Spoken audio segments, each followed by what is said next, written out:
x minus 3 is directly proportional to the square of z, and x equals to 5 when z equals to 2. Find the value of x when z equals to 6. Solution. Solution to the problem. Looking at the first statement, x minus 3, this is like one variable, is directly proportional to the square of z. And what is the square of z? The square of z is like z squared.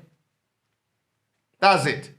So it means that for the first statement, x minus 3 is directly proportional to the square of z, that is z squared.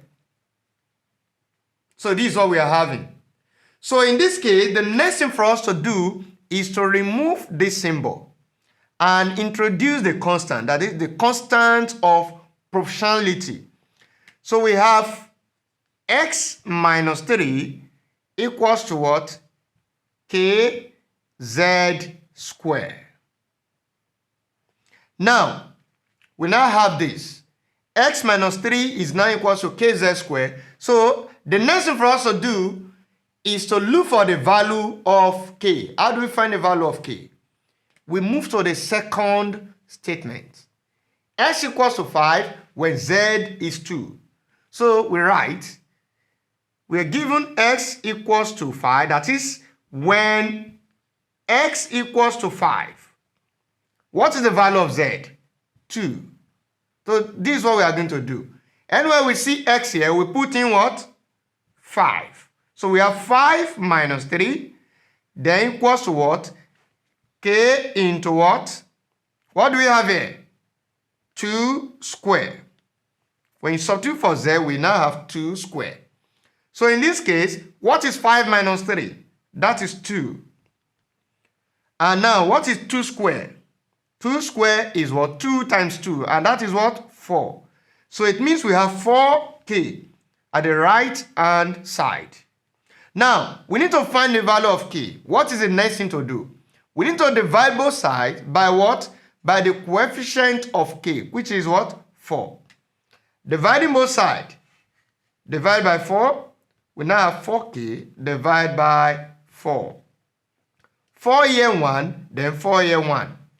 So we can reduce this also. 2 here is 1, then 2 in 4, we also have 2.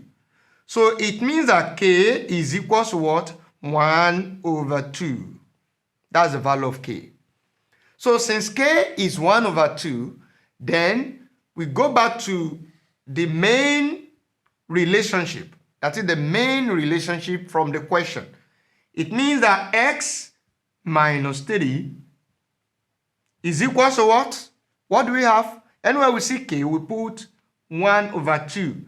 So we have it to be 1 over 2 what? Z squared. Where we see k, we put 1 over 2. So we have this. This is the relationship connecting x and z. That is connecting, or we can say a relationship connecting x minus 3 and z based on the nature of the question. And it's also a relationship connecting x and z.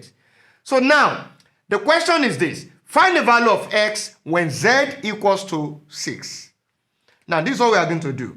It means when z equals to 6. What do we have? X minus 3 will be equals to half into what? Anywhere we see z, we put in 6. So that's 6 squared. So in this case, we now have what? 1 over 2 times what? What is 6 squared? 6 squared is 6 times 6. And that is what? 36. 2 here, 1. 2 here, what? 18. So in this case, x minus 3 equals to 18. Then what does that mean? It means s equals to 18. By the time minus 3 is on the left-hand side, if it moves to the right-hand side, it becomes what? Positive. Then we now have plus 3, moving to the right. So equals to what? 21. 1. So it means that the value of x when z equals to 6 is 21. That is the solution to the problem. Thank you.